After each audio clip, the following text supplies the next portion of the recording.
जगन्नाथपुरी, जहां आज भी दिल धड़कता है भगवान श्री कृष्ण का।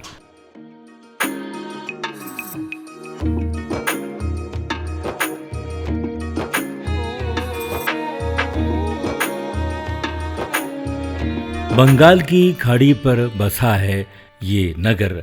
पुरी भारत के 4 धामों में से एक है। यहाँ 12वीं शताब्दी के जगन्नाथ मंदिर स्थित होने के कारण इसे श्री जगन्नाथ धाम भी कहा जाता है।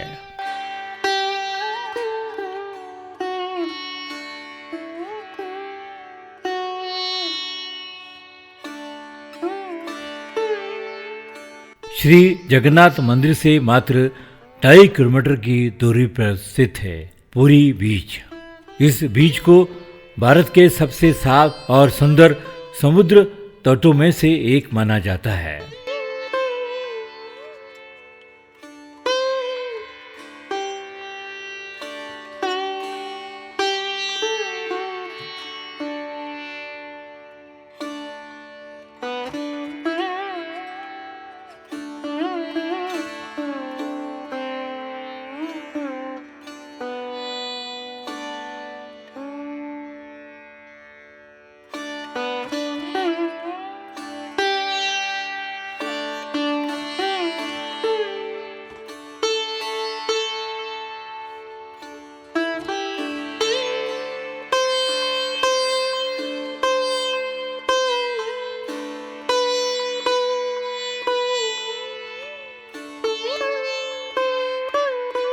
पौराणिक कथाओं के अनुसार राजा को एक बार सपने में भगवान ने राजा से अपनी एक मूर्ति को नीलचल पर्वत की गुफा में ढूंढने और मूर्ति को एक मंदिर बनाकर स्थापित करने को कहा था।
जगन्नाथ मंदिर का निर्माण वास्तुकला की कलिंग शैली में किया गया है, जो सादगी और भव्यता पर जोर देती है।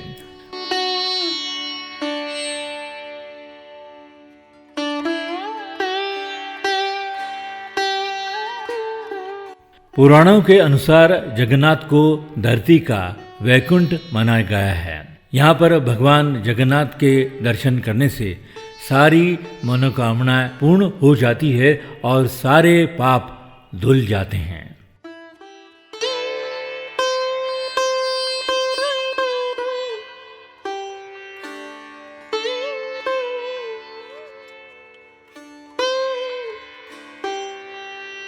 जगन्नाथ मंदिर की ऊंचाई लगभग 1000 फीट है।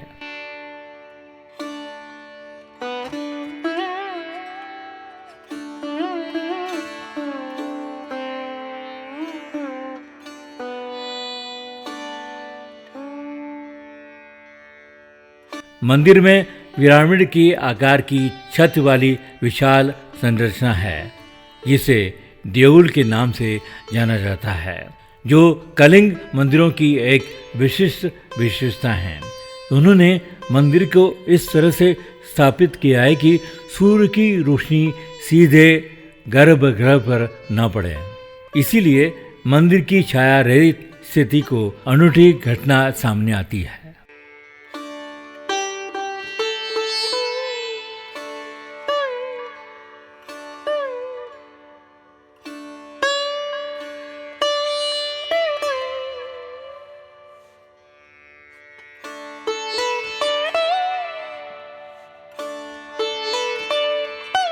जगन्नाथ मंदिर में भगवान जगन्नाथ, बलभद्र और बहन सुभद्रा की काठ लकड़ी की मूर्तियां विराजमान हैं।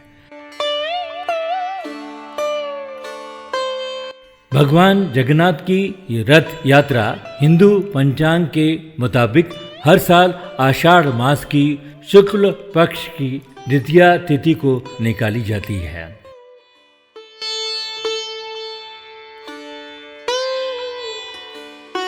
यहाँ पर जगन्नाथ भगवान को खिचड़ी का भोग लगाया जाता है।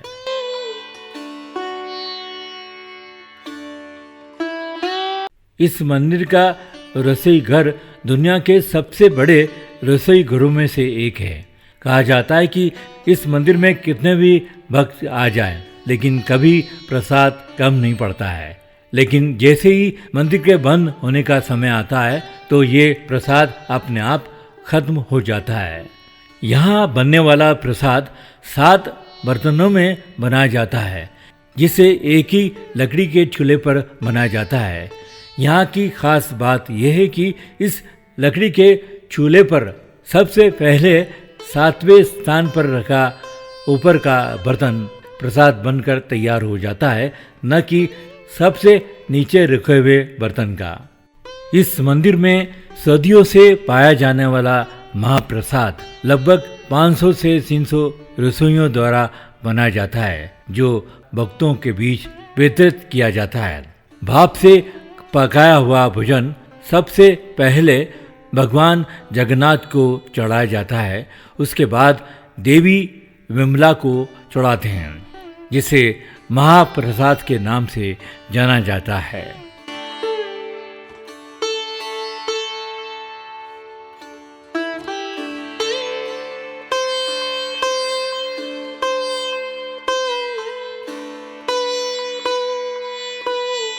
श्री जगन्नाथ जी की मूर्ति में श्री कृष्ण का दिल सुरक्षित है। भगवान के इस हृदय अंश को ब्रह्म पदार्थ कहा जाता है। मंदिर की परंपरा के अनुसार जब हर 12 साल में मंदिर की मूर्ति बदली जाती है, तो ऐसे में इस ब्रह्म पदार्थ को भी पुरानी मूर्ति से निकालकर नई मूर्ति में स्थापित कर दिया जाता है। पुरानी मूर्ति में जो नई मूर्ति बदली जाती है, उसमें एक चीज वैसे की वैसी ही रहती है, और वो है ब्रह्म पदार्थ। इस ब्रह्म पदार्थ को पुरानी मूर्ति में से निकालकर नई मूर्ति में डाला जाता है। ब्रह्म पदार्थ को लेकर ये मान्यता है कि अगर इसे किसी ने भी देख लिया तो उसकी तुरंत मौत हो जाएगी। इस ब्रह्म पदार्थ को भगवान श्री कृष्ण से जोड़ा जाता है। बहुत से पुजारियों का कहना है कि मूर्तियाँ बदलते समय जब वो ब्रह्म पदार्थ को पुरानी मूर्ति में से नई मूर्ति में डालते हैं तो उन्हें कुछ उछलता हुआ महसूस होता है। उन्होंने कभी भी इसे नहीं देखा, लेकिन उसे छूने पर वो एक खरगोश जैसा लगता है जो उछल रहा है। जब भी इन मूर्तियों को बदला जाता है, उस समय जगन्नाथपुरी के इस मंदिर के आसपास अंधेरा कर दिया जाता है। अंधेरा होने के बाद कोई भी इस मंदिर में नहीं जा सकता है। इन मूर्तियों को बदलने के लिए सिर्फ एक पुजारी को मंदिर में जाने की अनुमति होती है, और उसके लिए भी पुजारी के हाथों में दस्ताने पहनाए जाते हैं, और अंधेरे के बावजूद उनके आंखों पर पट्टी बांधी जाती है ताकि पुजारी भी मूर्तियों को न देख सके।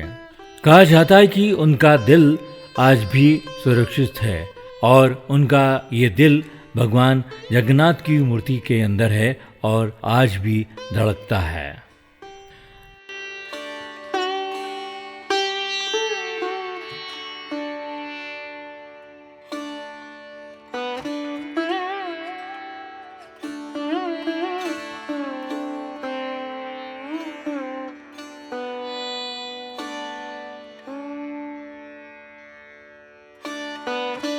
आपको जानकर आश्चर्य होगा कि इस मंदिर की चोटी पर लहराते इस ध्वज को हर दिन बदला जाता है।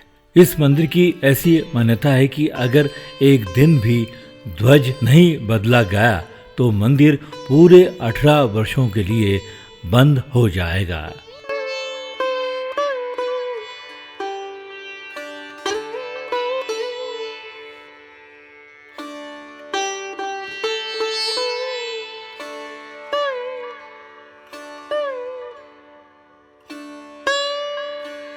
इस मंदिर से जुड़ी एक और बात है कि किसी पक्षी को कभी इस मंदिर के गुंबद में बैठा हुआ नहीं देखा गया है और इस मंदिर के ऊपर से हवाई जहाज आदि को भी उड़ने की मनाही है।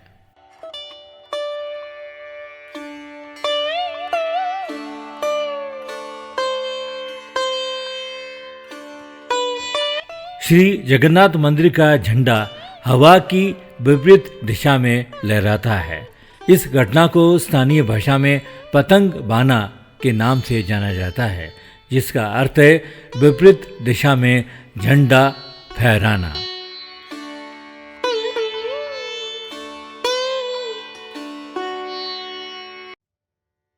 जब राजा इंद्रद्युम्न पुरी में भगवान जगन्नाथ का मंदिर बनवा रहे थे, मूर्ति बनाने का कार्य देव शिल्पी विश्वकर्मा को सौंपा गया था। उन्होंने एक शर्त रखी थी कि वे दरवाज़ा बंद करके ही भगवान की मूर्ति बनाएंगे।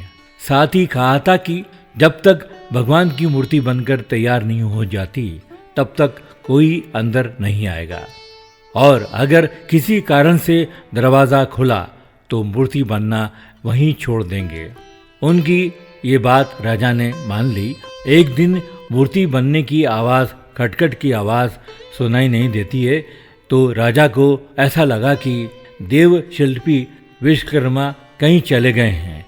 इसी बीच राजा ने मंदिर का दरवाज़ा खोल दिया। जैसे ही राजा ने दरवाज़ा खोला तो पाया कि भगवान जगन्नाथ, भ्राता बलराम और बहन सुभद्रा की मूर्ति अधूरी है और देव शिल्पी वहाँ नहीं है। इसके बाद राजा ने भगवान जगन्नाथ की वही अधूरी मूर्ति ही मंदिर में स्थापित कर दी और तभी से पुरी में भगवान जगन्नाथ की अधूरी मूर्ति की पूजा की जाती है।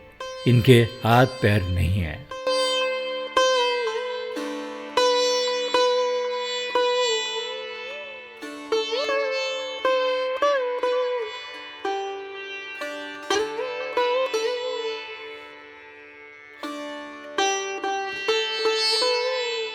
आइए देखते हैं कि रथ यात्रा में शामिल होने वाले रथों का निर्माण कैसे किया जाता है, कितने पहिए लगते हैं और किस तरह से इसे बनाने में लोग यहाँ पर काम करते हैं।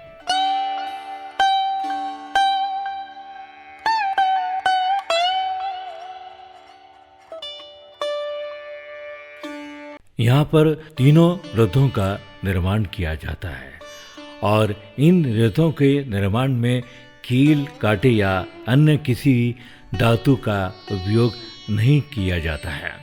पहला रथ भगवान जगन्नाथ के रथ का नाम नंदी घोष होता है और इसे गरुड़ ध्वज के नाम से भी जाना जाता था।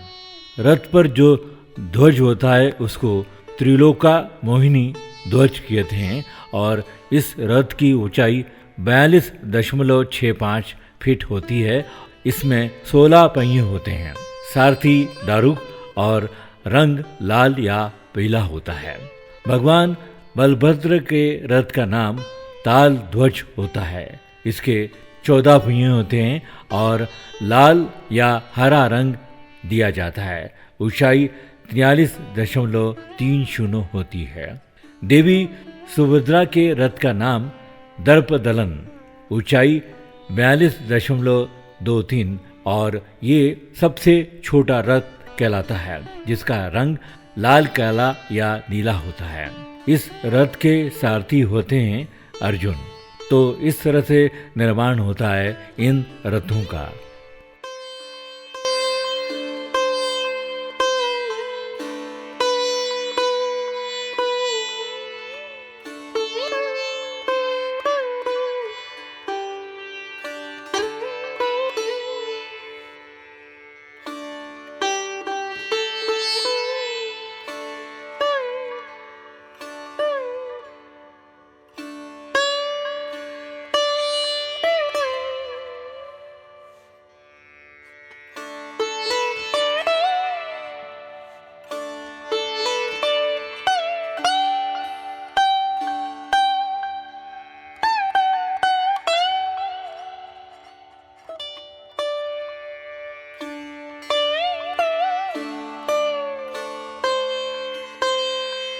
इस मंदिर का वार्षिक रथ यात्रा उत्सव प्रसिद्ध है। इसमें मंदिर के तीनों देवता भगवान जगन्नाथ, उनके बड़े भ्राता बलभद्र और भगिनी सुभद्रा तीनों तीन अलग अलग भव्य और सुसज्जित रथों में विराजमान होकर नगर की यात्रा करने निकलते हैं और करोड़ों की संख्या में इस रथ को खींचने के लिए भक्तजन उमड़ते हैं। भारी संख्या में लोग पहुंचते हैं इस यात्रा में शामिल होने के लिए।